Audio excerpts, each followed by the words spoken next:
Hi friends, காரடை and நோம்பு special காராமணி sweet அடை தான் இன்றைக்கி பார்க்க போகிறோம். இந்த அடையை தான் காரடை நோம்பு அன்றைக்கி நைவேத்தியமாக படைப்பாங்க. அதாவது ஓரடையும் முருகாத வெண்ணையும் உனக்களித்தேன் ஒரு நாளும் மின்கனவு என்னை பிரியாது இருக்க வேணும் அப்படின்ற இந்த ஸ்லோகத்தை சொல்லி தான் இந்த விரதத்தையே முடிப்பாங்க.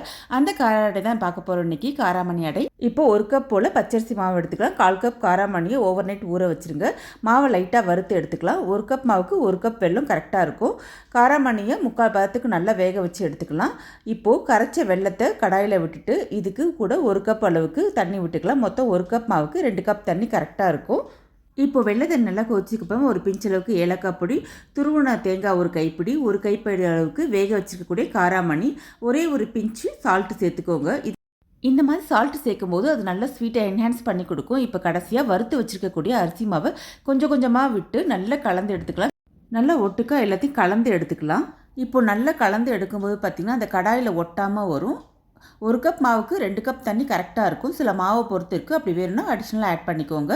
வெந்நீர் தான் ஆட் பண்ணணும். இப்போ இந்த மாதிரி நல்லா உருண்டு திரண்டு வந்ததுக்கப்புறமா இதை ஒரு தட்டில் ட்ரான்ஸ்ஃபர் பண்ணிட்டு கொஞ்சமாக நெய் சேர்த்து நல்லா குழக்கட்டைக்கு பிசைகிற மாதிரி இழுத்து இழுத்து நல்லா பிசைஞ்சிக்கோங்க. கை பொறுக்கிற சூடு வந்ததுக்கப்புறமா பிசைஞ்சு எடுத்துக்கோங்க. இப்போது பிசைஞ்ச மாவை நல்லா சின்ன சின்ன பால்ஸாக உருண்டையாக உருட்டி எடுத்துக்கலாம். இது உள்ளங்கையில் வச்சு சின்னதாக லைட்டாக நம்ம அமுத்தி விட்டோம்னா அதிரசம் ஷேப்புக்கு வரும். இந்த மாதிரி உள்ளங்கையில் தட்டி நடுவில் ஒரு ஹோல் போட்டு எடுத்து ரெடி பண்ணி வச்சுக்கலாம். இந்த மாதிரி ஒரு பாலையுமே நம்ம தட்டி அழகாக நடுவில் ஹோல் போட்டு தனித்தனியாக எடுத்து வச்சு இது எல்லாத்தையுமே ஒரு ஸ்டீமர்லேயோ இல்லைனா இட்லி தட்டில் வச்சு ஒரு 8 to 10 மினிட்ஸ் நல்லா வேக வச்சு எடுத்துக்கலாம். 8 to 10 மினிட்ஸே இதுக்கு போதும். இன்னும் ஆல்ரெடி கிண்டி எடுத்ததுனால நல்லா வெந்திருக்குன்றது எப்படி தெரியும்னா, ஓப்பன் பண்ண உடனே அது நல்லா மேலே நல்லா வேப்பரைஸ்டாக இருக்கும். இப்படி இருந்தாலே பதமாக வந்துருச்சு அர்த்தம். இப்போ வெண்ணெய் வச்சு நம்ம பரிமாற வேண்டியதா. இது ஃபெஸ்டிவல் டைமில் மட்டும் இல்லைங்க, நார்மலாகவே ஹெல்த்தி ஸ்நாக்ஸ் இது. தாராளமாக இதெல்லாம் சாப்பிட்லாம். தேங்க்ஸ் ஃபார் வாட்சிங்.